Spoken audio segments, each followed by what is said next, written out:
Welcome back, everyone. Am I audible, visible, clear? All of you can hear me. क्या आप सभी सुन पा रहे हैं मुझे?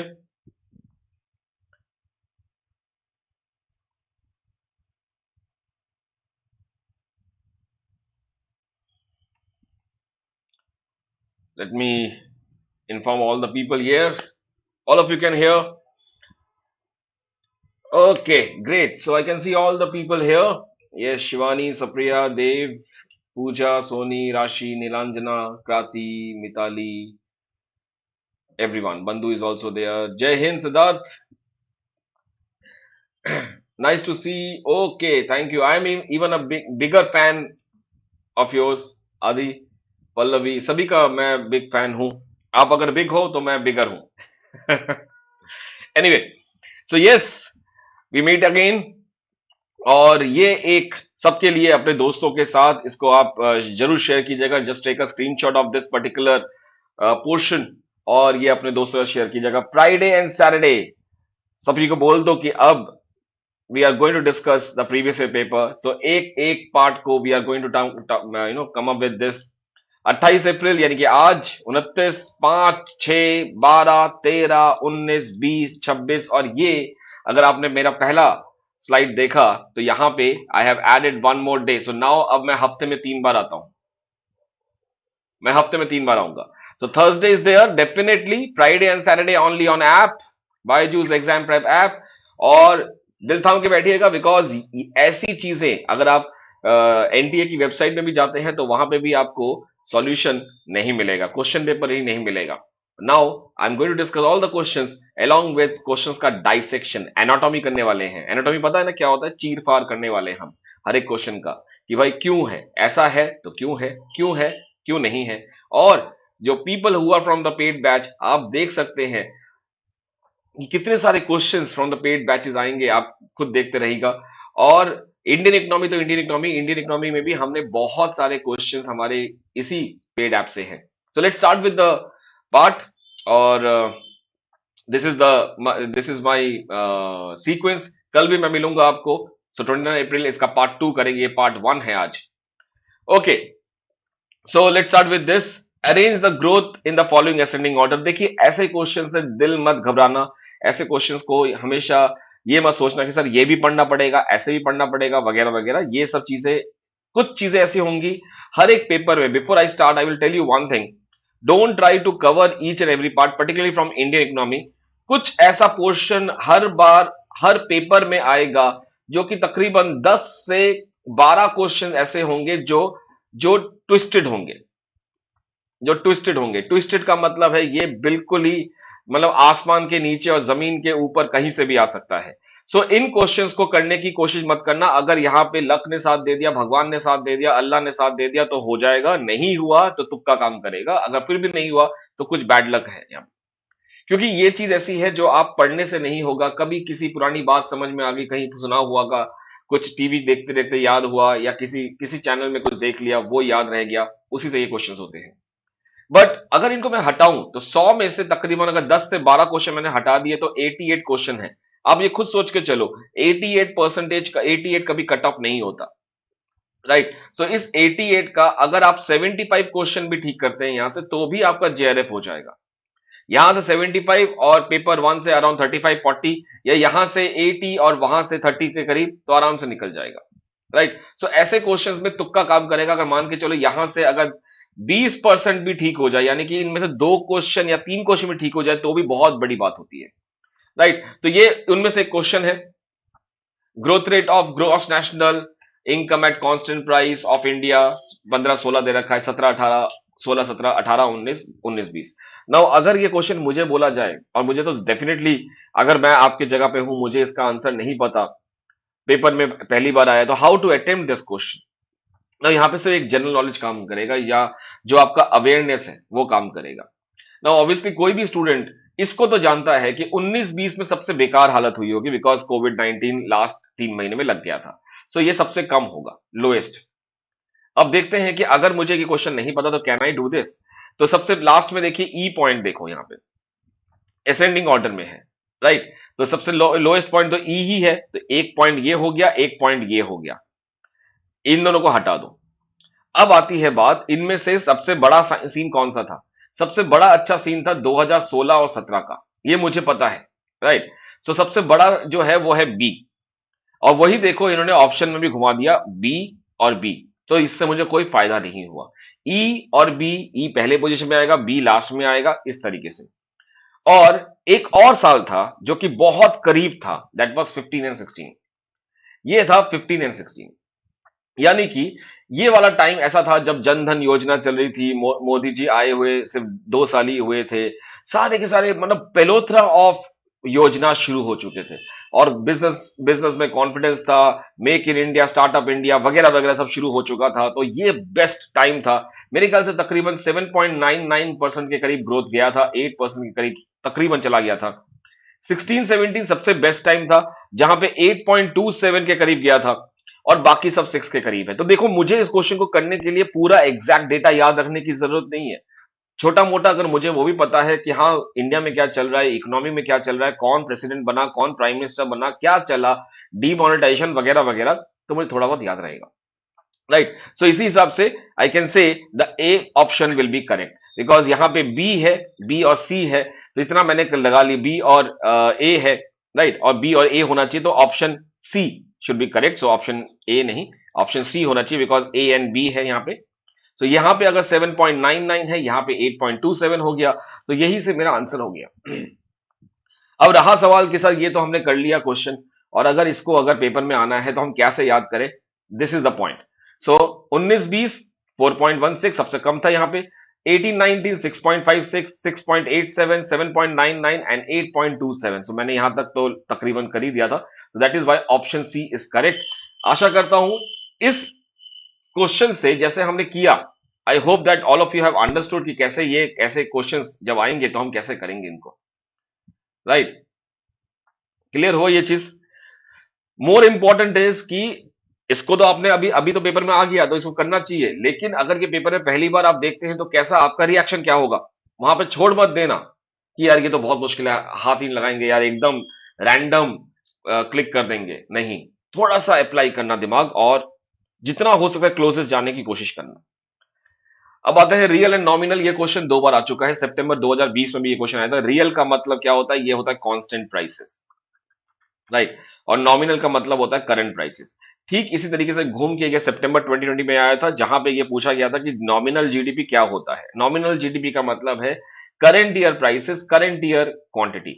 सो अगर हम नॉमिनल जीडीपी की बात करें तो nominal GDP is basically the current prices, that is P1 Q0, और रियल की बात करें तो it is P0 Q0, right. तो this is basically base year quantity, base year price, base year quantity, current year price. तो इसलिए real का मतलब हो जाएगा कांस्टेंट, ये सही है। नॉमिनल का मतलब है करंट प्राइस, तो ये सही हो गया। So option this is correct. एक चीज और, जो स्टूडेंट्स पहली बार पेपर देने जा रहे हैं जून में, उनके लिए एक छोटी सी बात ये भी है कि आप अगर देखें तो यहां पे क्या है, करंट एंड कांस्टेंट, चालू एंड स्थिर कीमतें, और उसके बाद ऑप्शन आईडी नीचे आ रहा है, राइट। तो कई बार ये ऐसा ऑप्शन भी आता है कि आप सोच रहे हैं कि सेकेंड पॉइंट, बिकॉज हमारे दिमाग में चल रहा है ABCD, और वहां पे है 1685, 1686, और 1686 यहां पे दिख रहा है, तो कहीं ना कहीं ये वाला सिलेक्ट कर लेंगे आप। ये मत करना, ये कंफ्यूजन रहता है एनटीए की नेविगेशन में। और वहां पे आपके पास दो ऑप्शन होते हैं, एक होता है इंग्लिश, राइट, एक होता है हिंदी।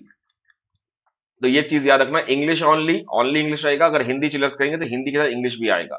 सो बेस्ट रहेगा कि अगर आप बाइलिंगुअल में जाते हैं, इंग्लिश हिंदी, कहीं पे आप कई क्वेश्चन होते हैं, मोटा मोटा वर्ड होता है, समझ नहीं आता। अगर नहीं आता, in that case you can just quickly refer to the language, change कर लीजिएगा, ए और अ लिखा होगा, चेंज करना आ जाएगा, कोई बड़ी बात नहीं है।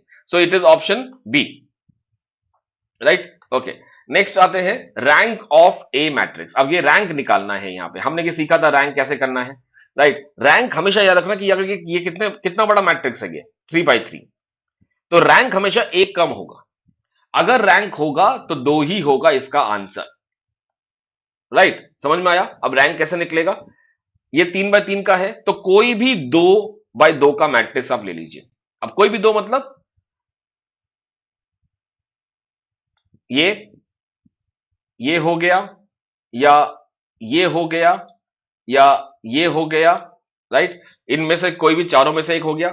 और अगर चारों में से कोई भी, मतलब कोई भी नॉन जीरो है, दैट मीन्स, सो मैंने, मान लीजिए मैं यहां पे दिखाता हूं आपको, जैसे मान लो 6 3 -10 2 ले लिया, और इसका मैंने डिटरमिनेंट निकाला। कैसे सॉल्व करेंगे इसको?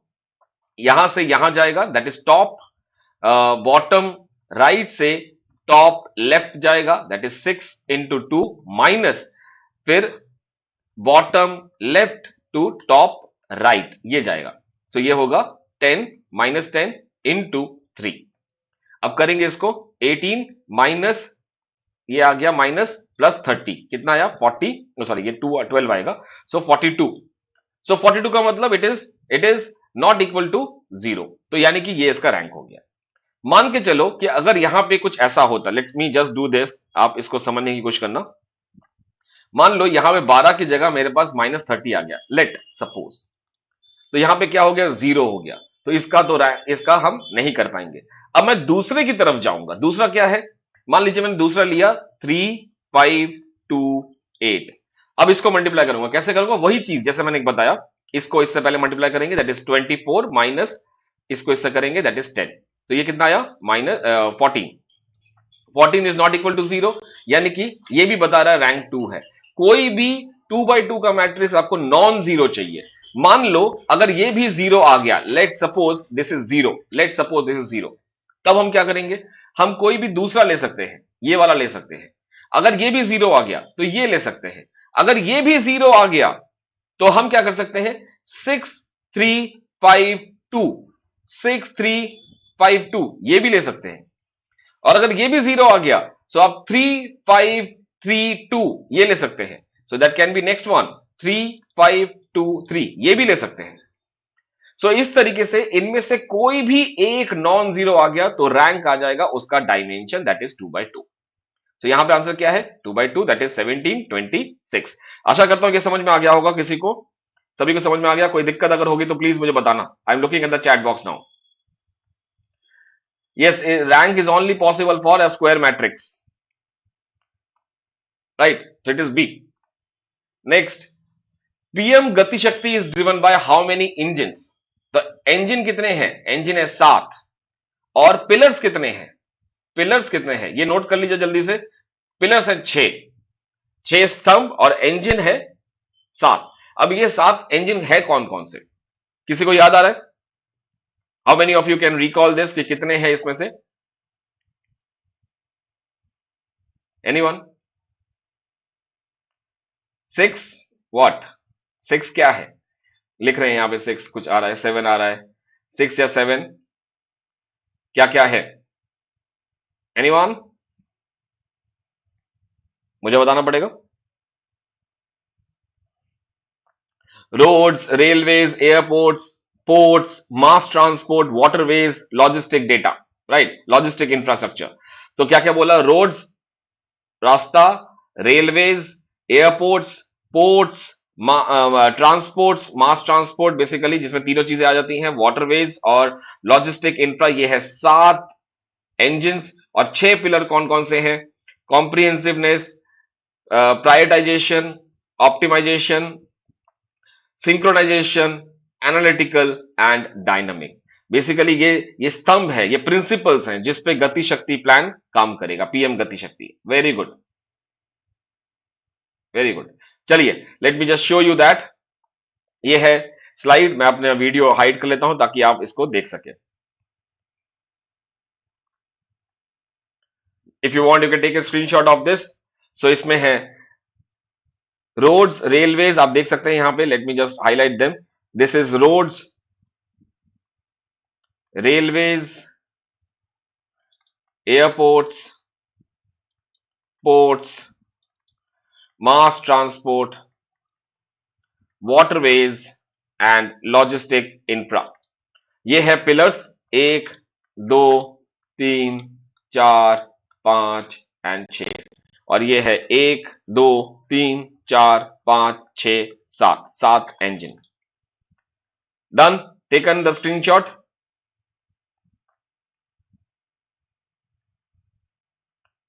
All fine? ठीक है, तो क्वेश्चन में आ जाइए। क्या था यहां पे, क्या होना चाहिए? This is 7। एंड ये कौन से बजट में अनाउंस हुआ था? 2022-23, यानी कि लास्ट ईयर 2022-23 के बजट में ये अनाउंस हुआ था। Fine, so let's move to the next part now. Now let's see this question. आशा करता हूं सभी को क्वेश्चन दिख रहा होगा। अगेन यहाँ पे ऑप्शन थोड़ा इधर की तरफ है, एक्चुअली क्वेश्चंस बहुत बड़े हैं तो इसलिए मेरे वीडियो की जगह नहीं बन रही। No worries. तो size matters in international trade, economies of scale and monopolistic competition in the international trade, technological gap theory of the trade. तो ये किसने दिया था? ये है केस। तो size matter basically this is the gravitational model, gravity model, जिसको हम कहते हैं social physics, social science school of physics, gravity model, economies of scale and monopolistic competition in the international trade. This was given by Paul Krugman. Technological gap theory of trade given by Posner and वेंडॉन। देखो यहां पे technological gap है। अगर यही question में imitation आ जाता, imitation and product cycle theory, तो दैट वाज गिवन बाय वेंडॉन। जीरो सम गेम किसने बोला था? मर्केंटाइलिस्ट, क्योंकि किसी का नुकसान किसी का फायदा, और मर्केंटाइलिज्म का मतलब है इंपीरियलिज्म। इंपीरियलिज्म का मतलब है अपने राष्ट्र को फैलाते रहिए, जैसे जो ब्रिटिश ने हमारे साथ किया था। वो हमारे देश में आके इंडिया का रॉ मटेरियल, इंडिया का मार्केट यूज किया और उनका सामान हमारे देश में वो डंप करते थे, वो बेचते थे, यानी कि हमारा नुकसान उनका फायदा। मर्केंटाइलिस्ट का मेन जो पॉइंट है वो ये है कि एक्सपोर्ट ऑफ रॉ मटेरियल नहीं होना चाहिए, टैरिफ लगेगा इसके ऊपर, इस पे टैरिफ लग जाएगा। इंपोर्ट ऑफ फिनिश गुड नहीं लगना चाहिए, इस पे हाई टैरिफ है।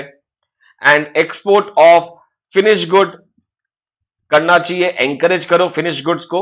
और इंपोर्ट ऑफ रॉ मटेरियल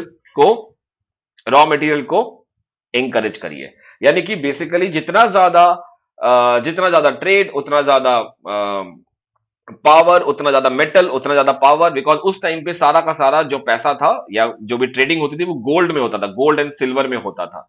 तो जिसके बाद जितना गोल्ड, जितना सिल्वर, उसके बाद उतना पावर, उतनी आर्मी और उतना ज्यादा कॉलोनाइजेशन, राइट। सो अभी इसको मैच कर लेंगे। Now you can do this. तो size matter is basically D. अच्छा, ये ग्रेविटी मॉडल का याद रखना, this is basically GDP of one country upon GDP of two country upon the distance, right. ये है distance covered.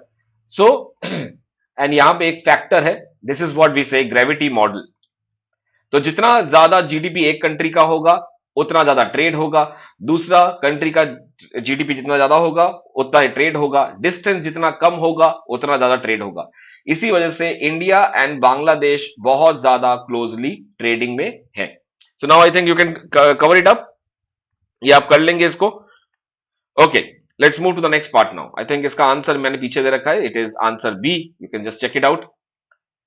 Next, which of the following condition prevail in the long run equilibrium of industry for achieving the optimum resource. ध्यान से देखना, पढ़ना question को कि क्या है क्वेश्चन में, ध्यान से पढ़ो। इनमें से कौन सी कंडीशंस काम करेंगी long run equilibrium of industry for achieving the optimum resource allocation. Optimum resource allocation कहां होता है? जहां पे आपके पास you have this part that is LAC minimise होता है। Optimum cost, optimum resource allocation, least cost production, efficient production, सारा कुछ यहीं पे है। सो देखिए क्या क्या हो रहा है। The price is the lowest, zero economic profit, कितनी सारी चीजें इसके साथ लिंक्ड हैं। CRS, constant returns to scale, economies is equal to diseconomies. समझ रहे हो कितनी सारी चीजें आ रही हैं। ये वो पार्ट है जहां पे elasticity of output with respect to cost, right? Elasticity of cost elasticity with respect to output is equal to 1 because AC is equal upon MC is equal to 1, right? Okay, I think this is MC is equal to AC. This is the point. तो चलिए देखते हैं। Output is produce at the minimum feasible cost, yes, सबसे minimum cost है यहां पे। Consumer pays the minimum possible price, yes, because the price is equal to minimum of AC that is further equal to MC, तो ये भी सही हुआ। Plant are use to the full capacity. देखिए जब हम लॉन्ग रन बनाते हैं तो अगर यहां पे है इस शॉर्ट रन इस प्लांट का मिनिमम पॉइंट, लेकिन ये टच करता है फॉलिंग पोर्शन में, तो दिस इज नॉट ऑप्टिमम। इसके बाद वो यहां चला जाता है, ऐसे करते करते ये पॉइंट जो है जहां पे SAC3 is equal to LAC का मिनिमम, ये वाला पॉइंट है जहां पे फुल कैपेसिटी पे यूज हो रहा है। Firms earn super normal profit, ये गलत है। क्यों? इसके बारे में बाद में बताता हूं, थोड़ा सा ये स्लाइड मेरा कम हो जाए। Perfect competitive price firms and the price mechanism operates. देखिए परफेक्ट कॉम्पिटेटिव फर्म को क्या मतलब है यहां पे, इन the long run all firm earn zero economic profit. Long run में, दीर्घ काल में सारे के सारे जो फर्म्स हैं वो जीरो इकोनॉमिक प्रॉफिट कमाते हैं। यानी कि जीरो इकोनॉमिक प्रॉफिट का मतलब है जहां पे price is equal to minimum of AC, और प्राइस मैकेनिज्म काम करता है, यानी कि this is the case where the market exist, market काम करता है, मार्केट फेलियर नहीं होता है। ठीक है, अब इसी के साथ मैं आपको एक चीज बताता हूं यहां पे, let me just use this slide and come back, let me come back first. Yes, अब देखिए ये चीज मैंने बहुत बार बताई है और आप इसको याद भी रखना, जब भी price is greater than minimum of AC, that is further greater than minimum of ABC, तो यहां पे हम बोलते हैं सुपर नॉर्मल प्रॉफिट, या फिर हम बोलते हैं प्लस एबनॉर्मल प्रॉफिट, या हम बोलेंगे plus economic profit, positive economic profit. जब price is equal to minimum of AC that is further greater than minimum of ABC, इसका मतलब है जीरो सुपर नॉर्मल प्रॉफिट, दूसरे तरीके से हम बोल सकते हैं जीरो एबनॉर्मल प्रॉफिट, दूसरे तरीके से हम बोल सकते हैं जीरो इकोनॉमिक प्रॉफिट। देखो इस तरीके से अगर किताबों में लिखा हो ना, उतना आसान हो जाता है बच्चों को इसलिए समझना। ये तो आधे से ज्यादा टाइम में यही हम फंस जाते हैं कि जीरो इकोनॉमिक प्रॉफिट का मतलब जीरो प्रॉफिट तो नहीं है, राइट? तो ये पॉइंट याद रखना, क्योंकि मैंने यहां पे क्या लिखा है, प्लस पॉजिटिव, यानी पॉजिटिव सुपर नॉर्मल प्रॉफिट।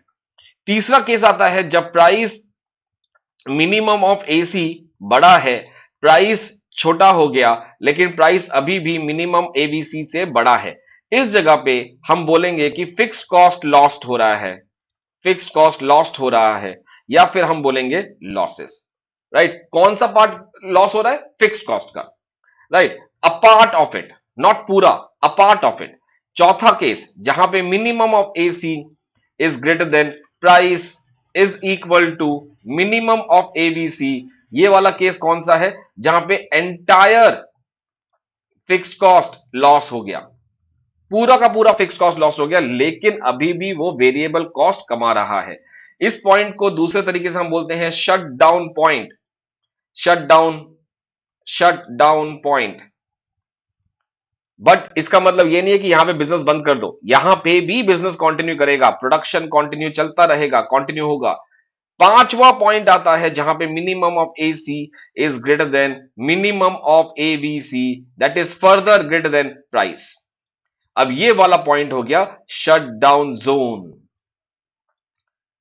अब नेक्स्ट क्वेश्चन होगा sir what is the difference between shut down zone and shut down point? तो पहला पॉइंट है कि इसमें तो प्रोडक्शन चलता रहेगा, इसमें प्रोडक्शन नहीं चलता, नो प्रोडक्शन। दूसरा पॉइंट, इसमें पूरा एंटायर फिक्स्ड कॉस्ट लॉस हो गया, फिक्स्ड कॉस्ट पूरा चला गया, खत्म, लॉस्ट। बट इसमें फिक्स्ड प्लस वेरिएबल भी जा रहा है, तो जैसे ही एक फर्म अपना वेरिएबल कॉस्ट नहीं संभाल पाएगा तो वो भी बंद कर देगा। ये पांचों चीजें जो हैं ये शॉर्ट रन में होती हैं, चाहे वो परफेक्ट कंपटीशन हो, चाहे वो मोनोपोली हो, चाहे वो मोनोपोली हो या परफेक्ट कंपटीशन हो, सभी में होगा ये। So now coming back to this option question, यहां से A, B, C, D नहीं होगा, E होगा। सो सिर्फ D को छोड़ के बाकी सब आप हाँ कर दीजिएगा, तो this will be I think option number A, बाकी सारा ठीक है, राइट? अच्छा लगा explanation? Do you need more? चलिए नेक्स्ट करते हैं। One of the various qualitative, qualitative मतलब it is not quantitative, quantitative मतलब नंबर्स पे नहीं है, तो नंबर्स पे क्या क्या है? Bank rate, CRR, right? ये सब चीजें हैं, ये है क्वालिटेटिव यानी कि गुणवत्ता या गुणकारी। तो यहां पे इट इज बेसिकली व्हाट, और ये तो समझ में आ गया। अगर फिर भी कई स्टूडेंट को मुझे पता है कि यहां पे कंफ्यूजन हो सकता है, यहां पे कंफ्यूजन हो सकता है कि सर कौन सा वाला होगा, मार्जिनल रिक्वायरमेंट होगा या ओपन मार्केट ऑपरेशन होगा, राइट? तो उनके लिए एक और आगे की बात, क्वेश्चन को पूरा पढ़ना। इन्फ्लेशन, इन्फ्लेशन मतलब लिक्विडिटी बहुत ज्यादा है मार्केट में, तरलता बहुत ज्यादा है मार्केट में, उसको कम करना है। कैसे कम करेंगे? मार्जिन रिक्वायरमेंट रेज कर दीजिए, रिमूव नहीं होगा, रिड्यूस नहीं होगा, फिक्स नहीं होगा। तो आगे इस जगह पे जाना ही नहीं पड़ा कि क्वालिटेटिव इंस्ट्रूमेंट्स कौन से हैं। समझ में आ गया? क्वालिटेटिव इंस्ट्रूमेंट कौन से हैं उस पे हमें दिमाग नहीं लगाना पड़ा, हमें दिमाग ये लगाना पड़ा कि भाई जब इन्फ्लेशन है, लिक्विडिटी ज्यादा है, तो उस टाइम पे कैसे कम करोगे इसको? तो raise the margin requirement. Margin requirement क्या होता है? मान लीजिए मुझे 10 लाख रुपए का लोन चाहिए, मुझे बैंक कहती है कि आप एक काम करो, आप इसका 20% आपको अपने पॉकेट से लेके आना पड़ेगा। तो यानी कि मुझे 20% मतलब 2 लाख रुपए का अरेंजमेंट खुद करना पड़ेगा और 8 लाख का मुझे बैंक लोन दे सकती है। राइट, नॉर्मली आपने देखा होगा हाउस लोन लेते समय ऐसा होता है। तो अगर इसको बढ़ाना है, सर आरबीआई चाहती है कि ज्यादा लोगों को हम लोन उधार नहीं दे, तो इस जगह पे क्या करेंगे पता है? इसको बड़ा कर देंगे, इसको बड़ा करके बोलेंगे कि भैया 40% जिसके पास है वही आके लोन लीजिएगा। 40 यानी कि 10 लाख रुपए चाहिए तो 4 लाख रुपए आपको खुद मैनेज करना पड़ेगा और 6 लाख रुपए जो है वो हम आपको लोन दे सकते हैं। इससे क्या हो गया? जितना ज्यादा आप पैसा निकाल सकते हो अपने आप से तो क्यों आप लेंगे? This discourages the loan, right. और डिमांड कम होगा, मनी सप्लाई लिक्विडिटी कम हो जाएगी, इन्फ्लेशन कम हो जाएगा। ऑप्शन नंबर ए।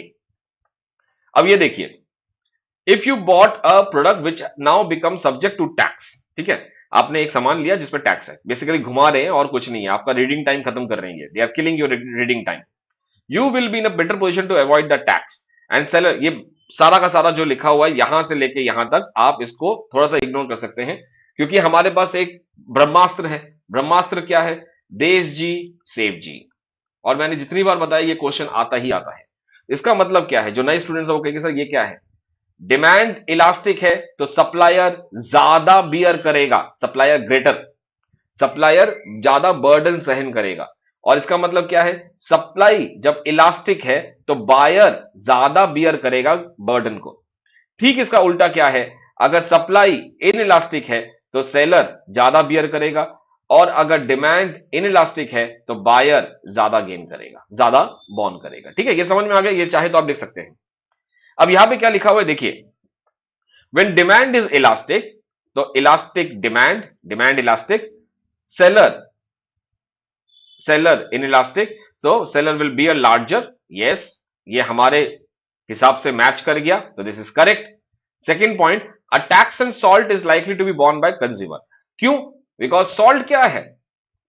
सॉल्ट एक ऐसी चीज है जो कि इनइलास्टिक डिमांड है, बिकॉज अभी बहुत छोटा सा पार्ट इसका कंज्यूम करते हैं, right. Inelastic demand, inelastic demand का मतलब है जब प्राइस चेंज होगा, बड़े से चेंज होगा, तो क्वांटिटी में ज्यादा फर्क नहीं पड़ने वाला। मान के चलिए नमक का पैकेट 20 रुपए का है, आप 1 किलो नमक खरीदते हैं, कल को अगर 20 रुपए का घट के ये 5 रुपए का आ गया, तो क्या इसी बहाने, इसी खुशी में क्या हम 10 किलो नमक खरीद लेंगे? नहीं, राइट, बिकॉज बहुत कम, दिस इज इनइलास्टिक प्रोडक्ट।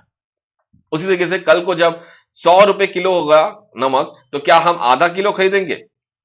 भैया 1 किलो लगता है तो लगता है, उसमें क्या कर सकते हैं। So this is also correct, so this is inelastic, right, inelastic. अब इनइलास्टिक डिमांड है, यहां देखो buyer will bear the greater, so ये हो गया, दोनों के दोनों ठीक है, तो both the statement are correct. All done, clear, understood.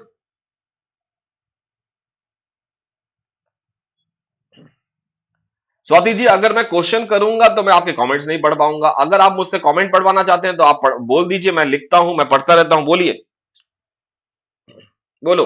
तो मैं क्वेश्चन नहीं करता हूं, क्योंकि मैं जो क्वेश्चन की एक्सप्लेनेशन दे रहा हूं वो आप सुन पा रहे हैं। आपने लिखा क्या आप पढ़ रहे हैं, क्या आप मुझे सुन पा रहे हैं?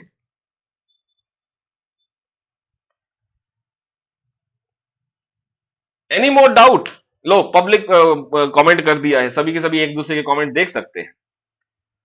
नाउ आप मुझे आंसर नहीं दे रहे स्वाति जी, क्या आप मुझे सुन पा रहे हैं? अभी भी आपका आंसर नहीं आया। चलिए, आशा करता हूं आप सुन पा रहे होंगे मुझे। आगे चलते हैं क्वेश्चन। तो ये ऑप्शन ठीक हो गया। ओके, आप ऑप्शंस को मेरे पीछे है, वो मैं अब अपने आप को मुझे दोबारा से हाइड करना पड़ेगा, but just give me a second. पहले क्वेश्चन पढ़ लेते हैं फिर ऑप्शन देखेंगे, ठीक है।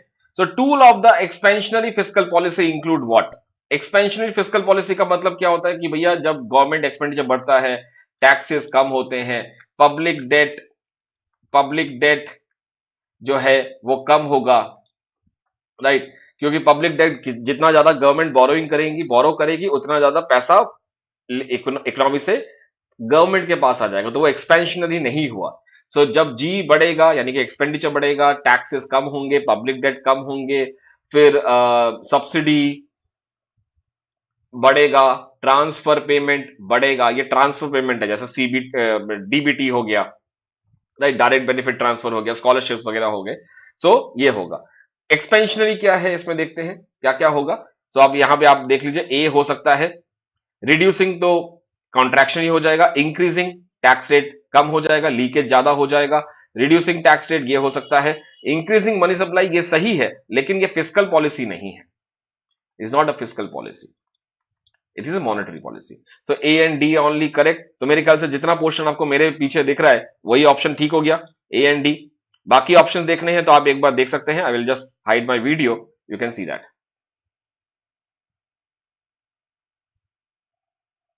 क्लियर? एडीई कैसे हो गया? बैसाखी, पूजा, कैसे एडीई हो गया? इंक्रीजिंग मनी सप्लाई तो बेसिकली गवर्नमेंट का काम है नहीं, इट इज फिस्कल पॉलिसी तो है नहीं, this is the monetary policy, right. चलिए, so I hope all of you understood. ऐसी गलतियां मत करना, ऐसे क्वेश्चन करोगे तो ये तो मतलब एकदम गया हुआ हो जाएगा, एकदम खत्म हो जाएगा पेपर। ओके, नेक्स्ट इंटीग्रेट करना है इस क्वेश्चन को। ये पहली बार एक सरप्राइज था जहां पे तकरीबन 2005 जून से लेके, मैंने तो इससे पहले का भी पेपर देखा हुआ है, जून 2005 से लेके 2022 तक कभी भी किसी भी केस में, किसी भी पेपर में, चाहे वो पेपर 2 हो, पेपर 3 हो, कहीं पे भी इंटीग्रेट का क्वेश्चन नहीं पूछा था, और ये पहली बार पूछ लिया। चलिए देखते हैं, और इसी को देख के मैंने भी अपने पेड बैच में इंटीग्रेशन का एक अलग सा टॉपिक बनाना शुरू कर दिया। अब यहां पे देख सकते हैं इंटीग्रेशन कैसे है, x2 upon x plus to. Obviously यहां पे dx आएगा, जो यहां पे नहीं लिखा हुआ, लेकिन मैं लिख देता हूं। अब इस क्वेश्चन में करना है, सबसे सिंपल शॉर्टकट बताता हूं इसका। नीचे x प्लस टू है, तो ऊपर आप क्या कर सकते हैं, x2 माइनस प्लस 4 कर दीजिए। ये कैसे किया, क्योंकि नीचे x प्लस टू है। ये करने से क्या होगा सर, पता कैसे चलेगा कि कब ये करना है, कब प्लस माइनस 4 करना है, आपने 2 ही क्यों नहीं ऐड किया, आपने 4 क्यों नहीं ऐड किया, वगैरह वगैरह। तो यहां पे आपके पास बचपन में हमने एक फॉर्मूला पढ़ा था, that is a square minus b square. इसका मतलब है ए माइनस बी और ए प्लस बी। तो ये अगर मैं फॉर्मूला यहां पे स्क्वायर है, तो अगर मैं इसको लगा दूं तो मेरा काम बन जाएगा। देखो, तो ये हो जाएगा एक्स स्क्वायर और 2 का स्क्वायर, और यहां पे रखा x प्लस टू, और इसको बाहर निकाल दिया, अलॉन्ग विद एलसीएम में है, तो इसलिए ये x प्लस टू अलग से हो गया। अब ये फॉर्मूला लग जाएगा, यानी कि x माइनस टू और x plus two upon x plus to, तो ये कट गया, अंदर रह गया सिर्फ ये। तो मैं यहां पे लिख देता हूं x minus two D X plus four, और इसका इंटीग्रेशन सिंपल सिंपल है, फॉर्मूला बेस्ड है, it is log x plus C. अब x क्या है यहां पे, जो नीचे है, that is the numerator, it is x plus two plus C. तो यहां पे ये आ जाएगा 4 log x plus two plus C, और इसको करेंगे तो ये आ जाएगा एक्स स्क्वायर, ये है माइनस में ना, प्लस, हाँ प्लस वाला हट जाएगा, तो this is coming out to be minus 2x plus 4 log x plus two plus c. So this is the answer. I think ये गलत हो गया, x square upon two, x upon two है ना, एक्स स्क्वायर, हाँ यहाँ पे two आएगा, x square, this is the formula. अगर एक्स एन है तो this will be x n plus one upon n, ये है, तो ये आ गया यहाँ पे। तो यहाँ पे वन था, तो वन प्लस वन नीचे, one plus one, this is coming here, right, x n plus one नीचे भी आएगा। सो ये हो गया x square upon two minus two x plus four log x, right. तो दिस इज द आंसर। 1729 गलत, 1730 भी गलत, ये वाला होगा, दिस 1731, 4 log 2, हाँ यही है, माइनस है ना, माइनस आएगा, यहां प्लस दे रखा है। Let's see the answer, it is C, all through, yes. Next, tequila effect, popular question, and somehow मेरे मुंह से ये निकल गया था पेपर के टाइम पे, पेड टाइम में, पेड क्लासेस के टाइम पे यूट्यूब में, तकीला इफेक्ट। इससे पहले भी बहुत बार कुछ चीजें बोली गई हैं, कॉन्ड्रेटिव, किचन साइकिल, और सारे सारे पेपर में आए हैं। तकीला इफेक्ट इस बार आ गया। चलिए देखते हैं ये क्या चीज था। अच्छा, तकीला इफेक्ट को तकीला इफेक्ट क्यों बोलते हैं, पहले ये समझते हैं कि सर ये कैसा। और अभी रिसेंटली आपने देखा होगा डाइड्रॉट इफेक्ट, लिपस्टिक इफेक्ट, इसके ऊपर भी मैं बहुत जल्दी वीडियोस आपको देने वाला हूं। डाइड्रॉट, लिपस्टिक, कोबरा। यहाँ पे विक्रांत है जो कि मेरी बहुत हेल्प करता है इन सब चीजों में। राइट, थैंक यू विक्रांत, अगर आप हैं तो आप सुन पा रहे हैं तो मुझे ये बहुत अच्छा रहेगा कि आप अगर हाँ बोले तो। विक्रांत मुझे हमेशा कुछ ना कुछ ऐसा भेजता रहता है, डाइड्रॉट, कोबरा इफेक्ट, फिर लिपस्टिक इफेक्ट, हाँ तकीला इफेक्ट। तो ऐसी कुछ चीजें हैं। I think Vikrant, good up, keep up the good work. Tequila effect का मतलब क्यों पड़ा है, तकीला का मतलब क्या है, देखिए जितना आप, मुझे नहीं पता, वैसे मैंने ये पढ़ा है, आई एम अ नॉन, मैं इन सब चीजों से दूर ही रहता हूँ। राइट सो तकीला का मतलब क्या है, जब तकीला पीते हैं, जितना मैंने पूछा और नेट में पता किया, तो इसका मतलब है जितना आप इसको पिएंगे, इसको पीने के बाद, इसका सेवन करने के बाद आपको बहुत प्यास लगेगा। Right, so you feel thirsty. और थर्स्ट को बुझाने के लिए, यानी प्यास को बुझाने के लिए, अगर आपने तकीला दोबारा पिया तो ये और ज्यादा आपको थर्स्ट कर देगा, आपको और ज्यादा प्यासा बना देगा। तो ये है इसका केस, इसलिए इसको तकीला इफेक्ट बोलते हैं। जितना ज्यादा पिएंगे उतना ज्यादा प्यास लगती है। अब ये मेरे को नहीं पता दोस्तों, इसका जो ये आप उनसे पूछ सकते हैं जो एक्सपीरियंस लोग हैं, बट मुझे इसके बारे में नहीं पता है। अब ये क्या केस था, ये इकोनॉमिक्स में कहां पे यूज होता है वो मैं आपको बता देता हूं। This is the case of the spread of 1994-1995 Mexican crisis to another countries in Latin America. यहां पे हुआ था। एक्चुअली केस क्या था कि 1994 में मैक्सिका का जो पेसो है, राइट, उनकी करेंसी जो है पेसो, वो डिवैल्यूएशन शुरू हो गई थी। और डिवैल्यूएशन का मतलब है कि वो बीपी से नीचे है। राइट, क्योंकि डेफिशिएट डिवैल्यूएशन नीचे आता है, सो बीपी से नीचे था। इसकी वजह से क्या हुआ, उनको डेफिशिएट करता रहना पड़ा, डिवैल्यूएशन करते रहना पड़ा। और जब डिवैल्यूएशन कर रहे हैं तो यानी कि इंटरेस्ट रेट जो है वो फॉरेन रेट ऑफ इंटरेस्ट से बहुत कम है। इसका मतलब है कि पैसा बाहर जाने की पूरी संभावना है। इसीलिए वो आर्टिफिशियली इसको डिफरेंशिएट डिवैल्यूएशन कर रहे थे, और जिसकी वजह से पूरा का पूरा पैसा जो है वो बाहर निकल गया, कैपिटल फ्लाइट हो गया। इसके लिए थोड़ा सा, ये मैं मंडल फ्लेमिंग से सिखा रहा था आपको, बट इतना याद रखना कि ये नीचे वाला पोर्शन है जो कि बीपी के नीचे हो रहा है, डेफिशिएट हो रहा है यहाँ पे। So tequila effect hypothesis state that in economic crisis that affected several South American, Latin American countries in 1995 cause due to the capital flight. Right, तो बिकॉज नीचे था, डिवैल्यूएशन हो गया, नीचे है, बीपी कर्व जो है वो नीचे था यहाँ पे। और इसकी वजह से क्या था, इंटरेस्ट रेट जो है आपका मैक्सिकन में, that was lesser than foreign rate of interest, यानी कि इंटरनेशनल रेट ऑफ इंटरेस्ट के हिसाब से। तो जितने भी लोगों ने मैक्सिको में पैसा लगाया था, तो वहां पे जो भी पैसा लगाया था उनको उनको इंटरेस्ट रेट कम मिल रहा था, इसलिए कैपिटल फ्लाइट होना शुरू हो गया। और कैपिटल फ्लाइट हुआ तो इस तरीके से क्या हुआ कि उन्होंने फिर डिवैल्यूएशन करना शुरू किया, और ज्यादा डिवैल्यूएशन करना शुरू किया। उनको लगा कि डिवैल्यूट करने से अब जे कर्व इफेक्ट काम करना शुरू करेगा। जैसे कि आप सभी जानते हैं जे कर्व इफेक्ट क्या होता है। तो जैसे जैसे उन्होंने जे कर्व इफेक्ट को बांधने की कोशिश की, लेकिन क्या हुआ, कैपिटल फ्लाइट होता गया। एक तरफ से वो डिवैल्यूट करते गए, दूसरे तरीके से करेंट कैपिटल अकाउंट जो है वो खाली होता गया। और जिसकी वजह से ये क्या हुआ कि पूरा का पूरा पैसों बहुत डिवैल्यूएशन हो गया, बहुत ज्यादा प्यास लगी और तकीला पिया, बहुत ज्यादा घाटा हुआ और डिवैल्यूट किया, और डिवैल्यूट करने के बाद क्या हुआ, पैसा बाहर ही चला गया। सो इसके ऐसा कुछ हुआ कि रेट ऑफ इंटरेस्ट जो था 32% तक उनको बढ़ा के रखना पड़ा, आर्टिफिशियली कैपिटल फ्लाइट को रोकने के लिए, कि नहीं मत जाओ पैसा बाहर नहीं जाए, उसको रोकने के लिए इंटरेस्ट रेट को 32% करना पड़ा। और ये आर्टिफिशियली किया गया था। ठीक इसी तरीके से कुछ हद तक ग्रीस ने करके रखा था। ग्रीस ने भी कुछ 2015-16 में ऐसे ही कुछ करके रखा था, जिसके बाद आईएमएफ ने पैसा देना बंद कर दिया इसको। एनीवे, जो भी है वो सब बात की बात है, लेकिन ये समझ लेना कि इसमें जब प्यास लगी उनको, उन्होंने और ज्यादा डिवैल्यू कर लिया, और ज्यादा डिवैल्यू करके कैपिटल फ्लाइट हो गया, उसको रोकने के लिए रेट ऑफ इंटरेस्ट बढ़ा दिया, और पूरी की पूरी हालत खराब हो गई। धीरे धीरे करते करते ये बाकी बॉडी पार्ट में भी चला गया, यानी कि बाकी लैटिन अमेरिकन कंट्रीज में भी फैल गया, और यही है tequila effect. Okay, next case is demand function. ये, और ये पहली बार ऐसा क्वेश्चन देखा जहां पे बहुत भयंकर रूप से कैलकुलेशन आ रही थी। ये पेपर मुझे सही से याद है, जब मैं इसका एनालिसिस कर रहा था बच्चे मुझसे क्वेश्चन पूछ रहे थे कि सर ये वाला क्वेश्चन बताइए, ये वाला बताइए, और मैं खुद करते करते ना मैं कहूँ ये क्या इतना मतलब हाई फाई कैलकुलेशन आ रही थी। चलिए देखते हैं कि क्या वो सही था कि नहीं। अब ये देखो ये कौन सा केस है, डिमांड केस दे रखा है, डिमांड इनिशियली एक्स स्टार दे रखा है, हमें पी स्टार निकालना पड़ेगा। तो पहला स्टेप क्या है, स्टेप वन।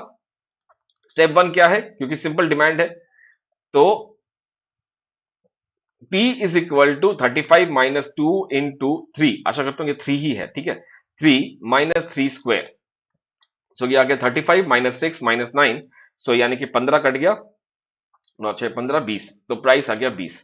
अब क्या निकालना है यहां पे, कंज्यूमर सरप्लस। कैसे निकालेंगे, what is the formula for the consumer surplus, it is P star Q star minus 0, यहां पे क्या आएगा 3, और डिमांड फंक्शन आ जाएगा 35 minus 2x minus x square dx। सही किया ये Adi, if I keep on elaborating on the J curve, then I will not be in a position to solve the entire paper, right? In order to understand more, please refer to the paid classes and you can understand more. Shall we, is this correct? सभी को answer आता है लगता है, 27 सभी को पता है।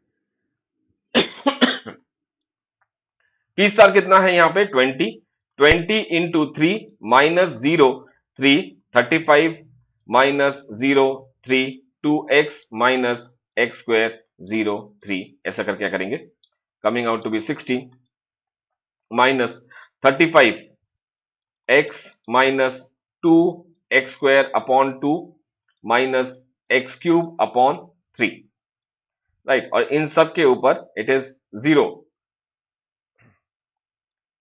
नहीं चल रहा सही, it is not the correct, it is instead okay. चलो किसी ने तो बोला मुझे, this is what I am finding is producer surplus, but again producer surplus में जब ये केस निकलता है तो this is what, this is what, ये डिमांड है, तो ये तो पूरा क्वेश्चन ही गड़बड़ हो गया। Okay, let me write the entire answer, producer surplus is P star Q star minus this supply function, और consumer surplus is demand function minus P star Q star. Now is it correct, इसलिए मैं पूछ रहा था।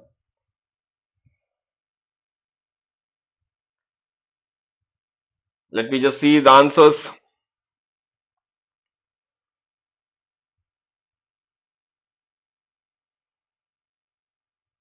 All fine, yes, okay, please note down the formula, this is the case of ये consumer surplus and producer surplus, यहां पे supply function होगा and this side we have the demand function. Next point, अगर question में demand and supply दोनों दे रखा है, जैसे इस क्वेश्चन में ओनली डिमांड दे रखा है, इफ क्वेश्चन में सप्लाई भी दे रखा है, दोनों को इक्वेट कीजिएगा, वहां से आपको X star and P star मिलेंगे, that is equilibrium price and equilibrium quantity. ये मिलने के बाद आप ये वाला फॉर्मूला डालेंगे। अब इस क्वेश्चन में पूछा गया हमसे consumer surplus, so we can proceed like consumer surplus is equal to demand function, it is 35 minus 2x minus x square dx minus p star कितना था हमारा, it was 20 and x star is 3।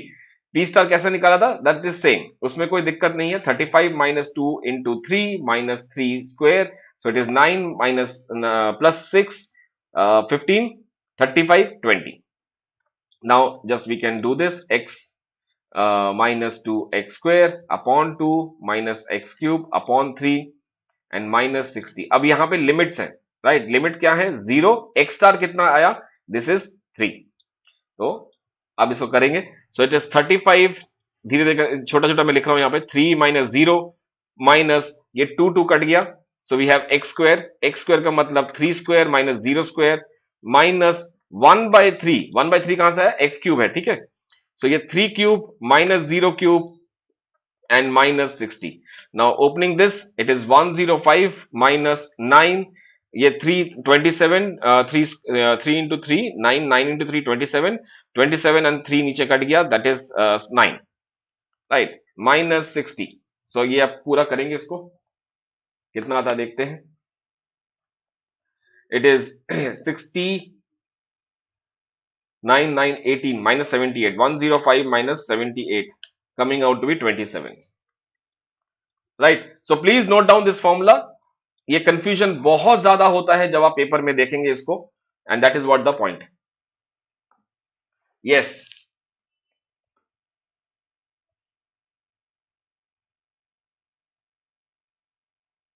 All fine.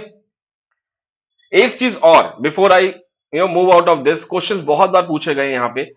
अगर question में ऐसा कुछ है, suppose x is equal to 35 minus p, तो starting ऐसे मत कर लेना, दिस इज इनकरेक्ट. यहां पे आपको इनवर्स डिमांड फंक्शन चाहिए होगा, and that is what 35 minus x, like this. तो इसका आपको इंडिकेट करना पड़ेगा. This is your demand curve, inverse demand curve, right. Similarly supply अगर दे रखा है, सप्लाई का भी उल्टा करेंगे एंड इनवर्स सप्लाई कर्व चलेगा. तो इनवर्स सप्लाई का मतलब suppose x is equal to 35 plus p दे रखा है, राइट. सो या माइनस 35 दे रखा है, तो यहां पे आप ऐसा डालेंगे तो it is p is equal to x plus 35. इसको लेके चलेंगे. So this will be supply function और inverse supply function, inverse demand function. Okay, let's move to the next part. Answer is A, 27. Let's go for this. In which stage of product cycle model the imitating countries start producing the product for the domestic consumption? Now, ये इसमें there are stage 5 stages, right? और ये 2000 जून 2022 में पूछा गया. Same इसका question था I think दिसंबर 22 में पूछा गया, जहां पे इमिटेशन कब करना शुरू करता है, ये केस था, राइट. सो बेटर है कि एक बार हम थ्योरी पढ़ लेते हैं. ये है थ्योरी इसकी. तो products introduce in the home market stage 1 में, दिस इज बेसिकली जो इनोवेट कर रहा है वो कंट्री, द इनोवेटिंग कंट्री वो ये कर रही है. तो बेसिकली नया प्रोडक्ट है, मार्केट में नया नया डाला है, अच्छा रिस्पॉन्स मिल रहा है, अभी तक बाहर नहीं गया है, सिर्फ उसी कंट्री में है. लोगों को कुछ नया चीज दिख रहा है, इसलिए people are demanding more, plenty of domestic demand है, और जिसकी वजह से, क्योंकि किसी ने आज तक ऐसा चीज बनाया नहीं है और हिट एंड ट्रायल मेथड से वो बहुत आगे जा रहे हैं. स्टेज 2 में the same country, the same innovating country वो और ज्यादा बना रही है, बिकॉज प्रोडक्ट हिट हो चुका है, मार्केट में पहली बार ऐसी चीजें आई हैं. तो domestic industry builds and expands its capacity to export. और धीरे धीरे करते करते जब वो मास मूवमेंट करती है, सभी के लिए ज्यादा प्रोडक्शन बनाती है, तो उसको बनता है इकोनॉमीज ऑफ स्केल का फायदा मिलता है. इकोनॉमीज ऑफ स्केल का फायदा होने का मतलब क्या है? एलएसी कम हो रही है, कॉस्ट कम हो रहा है, पर यूनिट कॉस्ट कम हो रही है, और वो ज्यादा का ज्यादा प्रोडक्शन कर सकते हैं. कॉस्ट कम है, इसलिए उस कंट्री को कंपेरेटिव एडवांटेज भी हो जाता है कि भैया उसका कॉस्ट इतना कम है. कॉस्ट कम है मतलब वो प्राइसिंग भी इतनी कम कर सकता है कि nobody in the international market can beat them. इतने सस्ते प्राइस में कोई भी उनको इंटरनेशनल मार्केट में नहीं बीट कर सकता है. अब ये कंट्री क्या करती है कि डिफ्यूज करना शुरू करती है बाकी जगह पे, बाकी एक्सपोर्ट करना शुरू करती है. Country to which the goods are exported start producing the good domestically with either imitation or new technology. तो अब मान के चलिए एक छोटा सा एग्जांपल, जैसे इंडिया के साथ हुआ था. तो इंडिया 1970-80s में चिपसेट्स, टीवी के चिपसेट्स हरे वाले होते ना, हरे ग्रीन कलर के चिपसेट्स होते हैं, टीवी खोल के अभी देखना, या फिर आपने देखे होंगे. सिमिलर काइंड रिमोट में आता है, लैपटॉप में आता है, बेसिकली इसको मदरबोर्ड कहते हैं आजकल, उनको पहले चिपसेट कहते थे. तो वो ताइवान, थाईलैंड, जापान हम इंपोर्ट करते थे. उसके बाद उनको देख देख के हमने खुद इतना हमारे देश में इतना ज्यादा डेवलपमेंट हुआ कि हमने उन्हीं चीज को हमारे देश में नेटिव इंडिजिनियस टेक्निक से हमने बनाना शुरू कर दिया और इमिटेट करना शुरू किया, यानी कि उसको देखा देखी हमने अपने देश में बनाना शुरू किया विद द सेम टेक्नोलॉजी और न्यू टेक्नोलॉजी. जैसे जैसे अगर हम उसको देखते हैं, उसको बनाते हैं, और धीरे धीरे करते करते जिस कंट्री ने इसको इनिशियली डाला था वो इसके ऊपर से कंपेटिटिव एडवांटेज खो देती है. क्यों खो देती है? बिकॉज जो नए काउंटर पार्ट हैं, जो नए इंडस्ट्रीज हैं, जो नई कंट्रीज हैं, जहां पे वो सामान आ रहा है, उनको जीरो से शुरुआत नहीं करनी. उनको पता चल गया कि सामान कैसा दिखता है, दिखने में कैसा है, वो सिर्फ उसके ऊपर इंप्रूवमेंट करते हैं, right. That is what the stage 4 where the technological gap narrows, और अब वो इंपोर्टिंग कंट्री जो है वो बेचना शुरू करती है, एक्सपोर्ट करना शुरू कर देती है. यहाँ पे किसको? जिसने इनोवेट किया था. That is how the stage 5 comes into the process. Because developing countries में सस्ते और ज्यादा सस्ते सामान में बन जाता है, because of the semi skilled labour कम होते हैं यहाँ पे, ज्यादा कम लो वेज में काम कर देते हैं. तो ये पॉइंट है इसका. So anyway, coming back to the original question कि in imitating country start producing the product for the domestic consumption, it is stage 3, जब उनको पहली बार वो मिलना शुरू होता है. That is a stage 3 diffusion. That is the point. Please take a screenshot and you can read this. एक बार पढ़ लेंगे तो आपको और अच्छे से समझ में आ जाएगा. Right. Next, monetary policy instruments क्या क्या है इसमें से? Change in public expenditure fiscal है, चेंज इन टैक्सेशन फिस्कल है, open market operation yes, bank reserve requirement, interest rate policy, ये सारी चीजें हैं. तो यहां से we can find out C D and E, right. So C D and E, these three. So option I D 1, 2 and 3. C should be correct. Let's see. It is C. Next, money supply and price level in an economy are indirect proportion. So indirect proportion, this is basically Fisher. Indirect है ये, actually यहाँ पे एक ऐसा gap है, right? Money supply and price in an economy are basically in direct proportion. Inverse relationship between the unemployment and the wage rate of inflation, this is basically Phillips curve. Profits as a reward for innovation, this is Schumpeter. Effectiveness policy, policy effectiveness theorem, this was given by Lucas. So अब इसको match कर लीजिए. This should be second, first, 4 and 3. So 2, 1, 4, 3. 2, 1, 4, 3. Option A should be correct. Let's see. Okay. Aggregate domestic income, NDPFC निकालना है. NDPFC चाहिए और आप कहां पे हैं? GDP मार्केट में है. तो हमें यहां से यहां जाना है. This is GDP-MP. और GDP-MP से पहले NDP में जाने के लिए आपको क्या करना पड़ेगा? NDP-MP में जाने के लिए आपको पहले माइनस करना पड़ेगा डेप्रिसिएशन. और NDP-MP से आपको NDP-FC में जाने के लिए you have to minus net indirect tax. तो आप कर लेते हैं इसको. It is 27654 minus 2847. फिर यहां से माइनस करेंगे तो इट इज 2161. एक बार मैं कैलकुलेटर का यूज करता हूं. ऑब्वियसली मुझे पता है कि एग्जाम में कैलकुलेटर अलाउड नहीं है, लेकिन यहां पे sake of the time it is 22647. 22647, 226, ये वाला आंसर होना चाहिए. B option should be correct. पता है पेपर में आप यहां पे भी कंफ्यूज हो जाएंगे कि प्लस था कि माइनस था. नेट इनडायरेक्ट टैक्स माइनस करना है कि प्लस करना है. What has been the reason for the recent dip in the vehicle registration in the country? Again, this is directly from the notes. Shortage of the semiconductor chips, यही इसका reason था, right. तो I think एक बार मैं आपको दिखा देता हूं. Vehicle registration falls 16% across the country categories in the December. Poor demand plagues two-wheelers, chip shortage derails the PV sale, right? So passenger vehicle sale कम हो गया. Dealer body conscious. This is a newspaper heading, right? You can see this part. Answer is A. Okay, next. Arrange the states in the descending order based on the percentage of population whose multidimensional poor based on NITI Aayog report 2021 में. सो multidimensional में करना है, descending order में करना है. यानी कि descending का मतलब है सबसे बड़ा, मोस्ट पुअर सबसे पहले आएगा और पुअरेस्ट पहले आएगा. देन वी हैव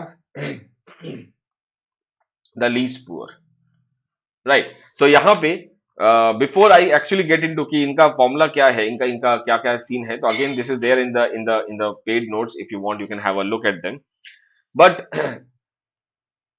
ऑब्वियसली मुझे इतना सारा डेटा याद रखना मेरे लिए भी पॉसिबल नहीं है, लेकिन अगर आप इस जगह पे हैं तो क्या कर सकते हैं आप? If you are in this position then what is the way out? तो सबसे बड़ी बात है कि सबसे ज्यादा normally as in India we know, so हमें यह पता होना चाहिए कि बिहार जो है सबसे ज्यादा मल्टीडायमेंशनल पुअर होने के चांसेस हैं, right. So this is out of gut feeling. मैंने अभी तक डेटा नहीं लिखा है, तो बिहार जो है वो सबसे पहले आना चाहिए, ए. और यहीं पे पॉइंट पे एग्जामिनर ने खेला है, ए ए ए ए. इससे मेरा फायदा नहीं हुआ. अब मुझे यह पता करना है कि सबसे कम वाला देख लेते हैं. तो सबसे कम वाला अगर मैं यहां से देखूं तो उड़ीसा हो गया, राजस्थान हो गया, उत्तर प्रदेश हो गया, मध्य प्रदेश हो गया. कौन सा वाला आप सोचने की कोशिश कर रहे हैं? यहां सबसे कम कौन सा वाला होगा?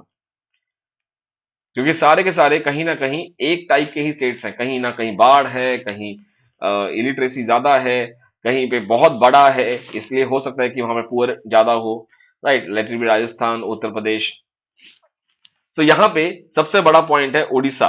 उड़ीसा इज अराउंड 29.35%, मैं लिख देता हूं इसको। Bihar is 51.9%।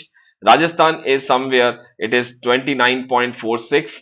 Uttar Pradesh 37.79 and Madhya Pradesh something 36 के करीब था ये, 36 समथिंग, राइट। तो सबसे पहले आ गया बिहार, ए लेवल पे है।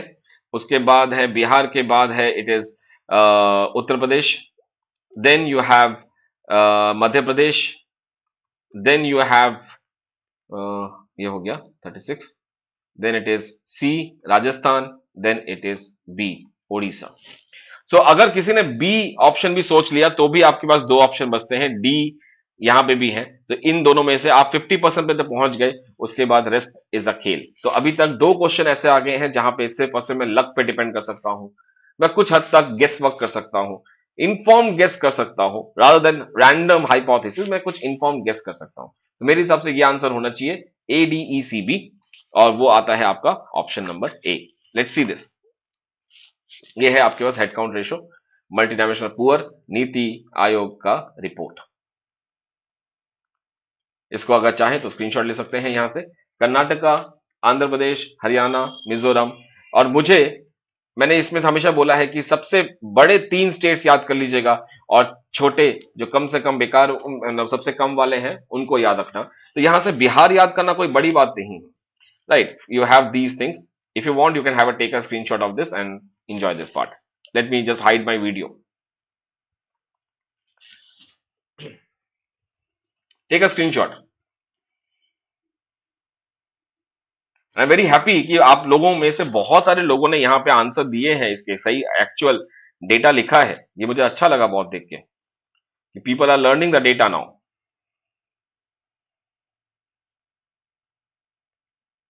ओके, चलें आगे चलें।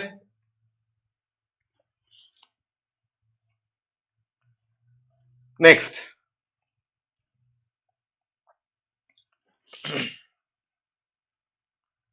The growth in the total consumption, the growth in the total consumption in India, that is what the question.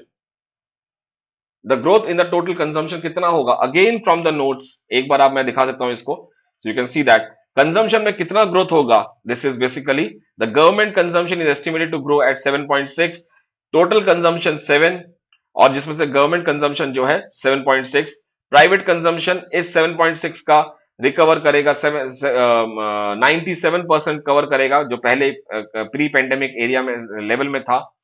और सबसे ज्यादा जो है it is the IIP consumer durables में सबसे ज्यादा इसका फायदा होगा। So you can see the answer is C and that is the same point, it is 7%, right, growth in the total consumption. Okay, Here is given the weight of item under the use based classification, और ये मैंने आपको बताया था कि ये पढ़ के जाना। This was the thing that I was before the class, before the paper, 2 दिन पहले मैं आपको इंडियन इकोनॉमी की रिवीजन सीरीज करवा था, ये सारे के बताए थे मैंने आपको, राइट। तो आप यहां से देख सकते हैं, late me just show you that video, that particular part, ये आप देख सकते हैं। और ये है माइनिंग, मैन्युफैक्चरिंग, इलेक्ट्रिसिटी, जो हम हमेशा नॉर्मली पढ़ते रहते हैं, 14.4, 77.6, ये 8 के करीब है, 7.99 टू बी प्रिसाइज। और यहां पे अगर आप देखें, ये वाला पूछा है इस बार क्वेश्चन में। नॉर्मली ये तो बहुत बार पूछा गया है, बट ये वाला बहुत कम पूछा गया है, और ये पहली बार पूछ लिया गया है। So primary is 34, capital is 8.2, intermediate is 17.2, infrastructure 12.3, 12.8 and consumer non durable 15.3। याद आया ये चीज? ये पेपर से पहले जब मैं पेड बैच में बता रहा था तब भी ये बताया था कि ये जरूर कर लेना, ये आने वाला केस है और ये बहुत इंपॉर्टेंट होता है, और ये आ गया इस बार, right. So yes, next, which of the following are correct? So ये भी क्वेश्चन बहुत बार रिपीट हो चुका है, M1 C+D, M2 M1 plus saving deposit with the post office. तो ये ऐसे क्वेश्चंस ऑब्वियसली आपको रटे हुए होंगे, तो इसमें भी डिस्कस करके कोई फायदा नहीं है। You can have a reading of this. ये रहा आंसर इसका, it is M1, M2, M3, M4। अभी वेस्ट बंगाल सेट का जो पार्ट 2 था उसमें भी ऐसा ही क्वेश्चन पूछा गया था, जहां पे उन्होंने क्या किया, M1 प्लस M2 कर दिया, और इसको ढूंढना मुश्किल नहीं था। राइट, तो याद याद रखना एक एक डेफिनेशन। M1 से पहले M1 निकाल लिया, फिर M1 से M2 निकलेगा, फिर M1 से M3 निकलेगा, फिर M3 से M4 निकलेगा। राइट, ये है इसका तरीका। Which of the following are correct? The market, this is the last question for the day. Right, इसके बाद हम नेक्स्ट पार्ट में करेंगे, because I can see the number is reducing drastically, और मुझे लगता है शायद लोगों को पसंद नहीं है ये सब काम करना। तो अगर जैसा जैसा आप लोगों का रिएक्शन रहेगा वैसा मैं रहूंगा। अगर आपको लगता है कि नहीं सर ये करना चाहिए, और अगर ज्यादा ज्यादा लोग नहीं देखेंगे तो फिर मेरा भी करवाने का मन नहीं है। राइट, इसीलिए मैंने स्टार्टिंग किया दिसंबर 21 से और जून 2022 से। जैसा रिस्पॉन्स रहेगा वैसा मैं आगे करूंगा, नहीं तो नहीं करूंगा। Right, because I wanted to have a healthy discussion.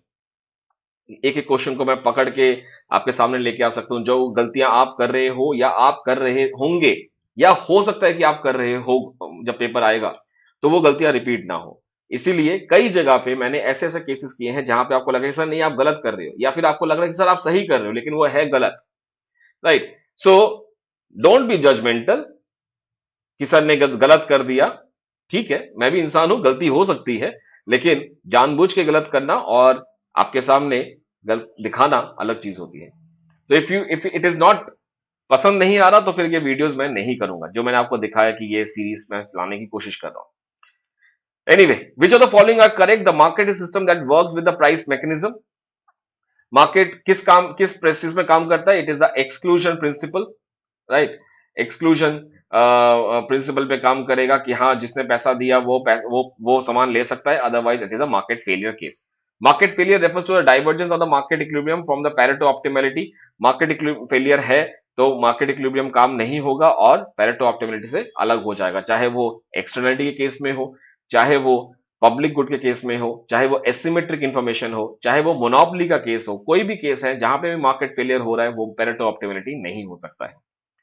Market fails to efficient supply public goods and same makes a case for the government intervention.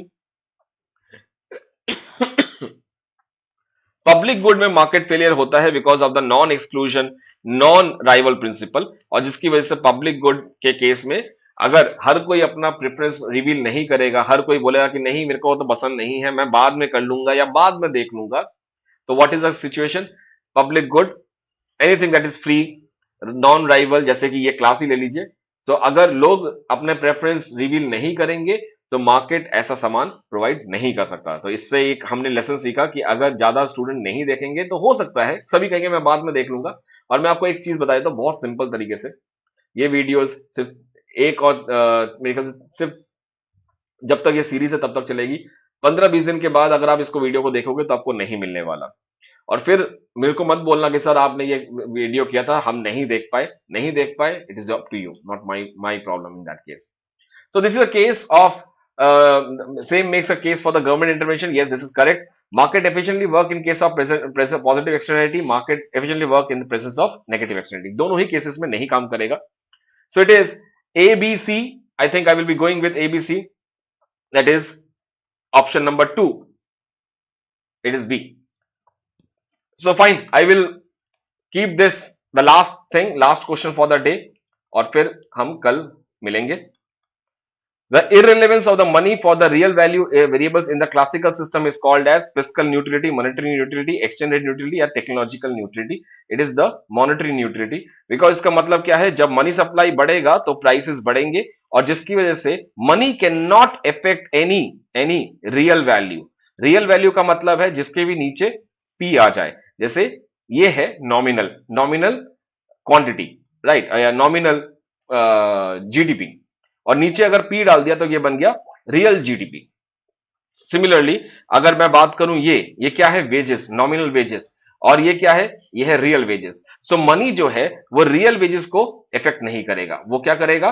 Nominal wages को इफेक्ट करेगा। यानी कि मनी सप्लाई बढ़ता है तो वेजेस पे फर्क पड़ेगा, मनी सप्लाई बढ़ेगा तो प्राइसेस पे फर्क पड़ेगा, right. So it can not affect the real concepts, इसी को कहते हैं neutrality of money. So with this I will end the session here, and will meet in the next video tomorrow, right. आशा करता हूं ये इंफॉर्मेशन सही लगा। जरूर मुझे बताना, अगर आप चाहें तो मुझे टेलीग्राम चैनल पे लिखना कि सर कैसा लग रहा है क्या नहीं है। और बहुत सारे स्टूडेंट्स से मैंने रिक्वेस्ट किया है कि please those who have already cracked their JRF and NET lectureship, please do let me know so that मुझे आगे स्टूडेंट्स को मैं आपकी वीडियोस भेज सकूं। Do let do provide me with your testimonial videos those who have already cracked the NET and JRF. So आज कांचन का मैंने कांचन है और आई थिंक एक दो स्टूडेंट्स और उनका भी मेरे पास आया है, तो उनका मैंने वीडियो शेयर किया है। बहुत जल्द आप उनको यूट्यूब में देख सकते हैं, उनकी वीडियोस में उनके बारे में सुन सकते हैं क्या उन्होंने बोला है। Tanushree is one of them, I think Manisha is one of them, और भी बहुत सारे स्टूडेंट्स ने, Pallavi is one of them. तो बहुत सारे स्टूडेंट ने भेजा है, उनको सुनिए क्या कह रहे हैं वो लोग। और ये लोग बहुत रिलीजियसली फॉलो करते थे मुझे, राइट। तो आई आई डोंट नो, बट इनकी मेहनत बहुत जरूरी है, बहुत ज्यादा जरूरी है कि ताकि आप आने वाले 1 महीने के बाद जो पेपर है उसको क्रैक कर सके। चलिए इसी बात के साथ I will take a leave. Will meet tomorrow 9 PM, same time same channel, इसी टाइम पे, राइट। और बताना जरूर कि कैसा लगा। टेलीग्राम में आप कमेंट भी लिख सकते हैं, मुझे पर्सनली मुझे टैग कीजिएगा। Thank you so much. Will meet in the next part. Thank you.